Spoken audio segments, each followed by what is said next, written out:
This is Hadji J, and I'm sure by now some of you might be wondering about the title or nickname Hadji, and wanted to take a few moments to explain this and its history and origins. It refers to someone who's a pilgrim, and it specifically refers to someone who comes to the Holy Land, to the Jordan River, and receives, let's say, a spiritual baptism in the Jordan River at the same place that Christ did. And so when one would come to the Jordan, they would receive the title or the nickname of Hadji, and many peoples would actually include this in their last name after they came back from the Holy Land. And in the life of many, it was one of the greatest things that they could do to come to the Holy Land, to visit the holy sites and the place where our Lord lived and served. And so it would be something of honor to have this as a part of one's name. And so nowadays, that's why some of my close friends and spiritual brothers and sisters, nicknamed me Hadji or Hadji J, and I thought it would be good to use in this second trip as well. I came to the Holy Land for the first time 6 years ago, and stayed for about 3 to 4 months on over 2 different successive trips. Was here for Nativity and Lent and for Christmas in Bethlehem, and it was a very beautiful, fulfilling spiritual experience, and gave me the desire to want to come back for celebrating Pascha here, and if possible, I would also love to come back to celebrate the Transfiguration. Reason being, these specific Christian holidays and holy days especially, and there are probably even more that I'm unaware of, there are manifestations of the grace of our Lord which occur every year. And it's very interesting that we don't hear a whole lot about this in the United States, but is commonly reported on in Greece, Russia, and in many of the Orthodox lands. So what I was able to participate in when I was here last was Theophany. And at the Feast of Theophany, at the site of the Lord's baptism on the Jordan River, it actually happens to be closed all of the year, except for 2 times out of the year.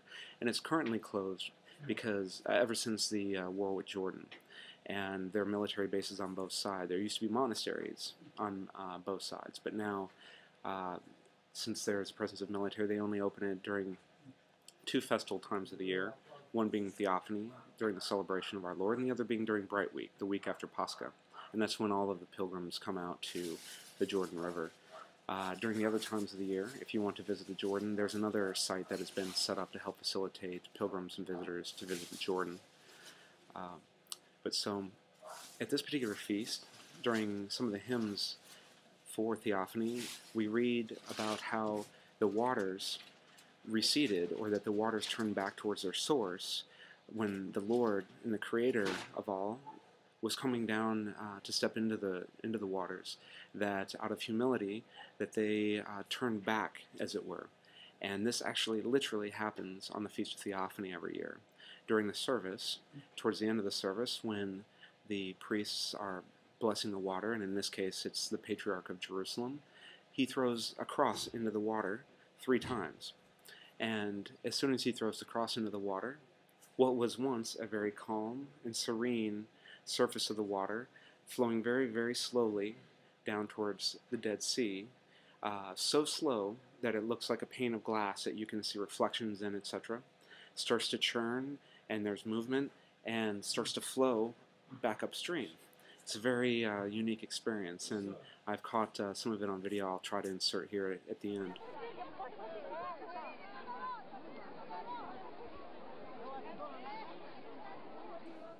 During the Feast of Pascha, the day before on Saturday, they have the service of the Holy Light, when in the Holy Sepulchre above the tomb of our Lord, light descends into the tomb, which happens to light the candles that the Patriarch has, and the Patriarch comes out and brings these lit candles to the people, and that is what is known as a holy fire.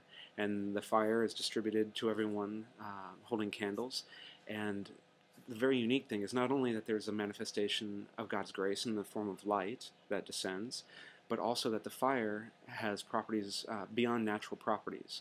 The fire does not burn or is not hot for some time, maybe 15 to 30 minutes, depending upon some experiences that you hear. And you see this in a lot of the videos where people are taking the candles with the lit flame, putting it in their beards, their hair, touching it, and things. And it burns with a white-blue flame. And after this beginning period of 15 to 30 minutes or so, of course it does return to having the natural properties of fire. But these are just a couple of the examples of the grace and glory of our Lord that is manifested on these holy days and celebrations, the last of which is Transfiguration on Mount Tabor, which commemorates when our Lord ascended Mount Tabor with a handful of his disciples, and a cloud of light descended, and Elias and Moses were manifest speaking with Christ. I have heard accounts that this continues to happen to this day during the celebration of Transfiguration.